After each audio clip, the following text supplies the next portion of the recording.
really important for us to keep showing solidarity for our colleagues in Gaza, because now, over nearly 20 months of war, the entire health system of Gaza has been systematically dismantled and destroyed. Hospitals have been attacked, health facilities have been damaged, attacked, destroyed. Medical supplies are no longer getting into Gaza, and even more concerning is that our medical colleagues, doctors, nurses, are being attacked themselves, they're being targeted themselves, they're being detained and they're being tortured.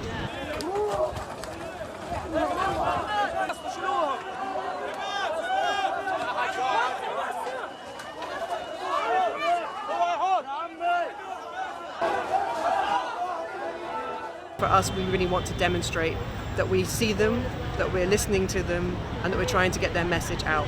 There is a message to the UK government. We believe that the Israeli campaign in Gaza is genocidal. The systematic attacks on the health system is an attempt to wipe out Palestinian society. And we believe that the UK government, because it continues to support Israel in that, is complicit.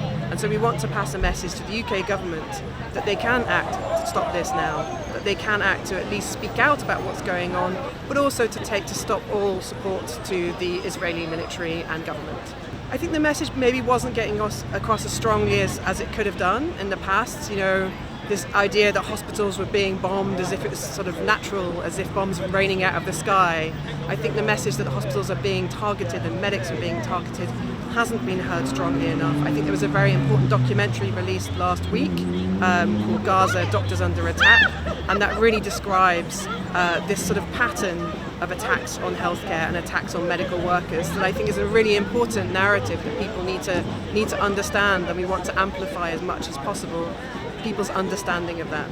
I mean, I think this is one element of our campaign. I've now just written another letter to the UK government, so I've been writing letters almost since the beginning of this to the UK government, asking for a high-level meeting, asking to provide our evidence, to provide the evidence that our colleagues are giving us about the situation on the ground in Gaza, and to explain, you know, the flagrant breaches of international humanitarian law that we're seeing and the campaign of ethnic cleansing that we're seeing. So I would like to meet the Prime Minister, the Foreign Secretary, to explain that to them, but unfortunately they have not answered my letters adequately. They haven't arranged that high-level meeting. So we continue with all elements possible in this campaign to try and get some attention for this and to try and make people understand what's truly going on the ground in Gaza.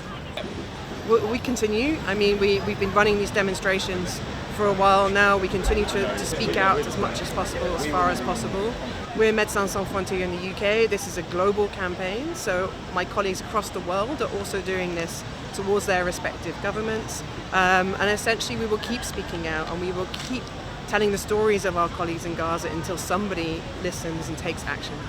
Even if the war was to end today, even if the bombing was to stop today, we've lost so many colleagues. 12 Médecins Sans Frontières colleagues have been killed in Gaza already. Many, many more doctors and healthcare workers have been killed in Gaza. The hospitals are universally damaged and destroyed.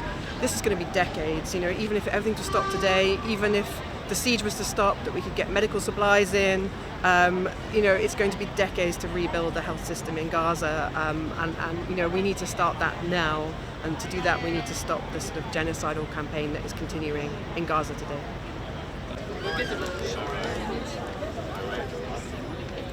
I know.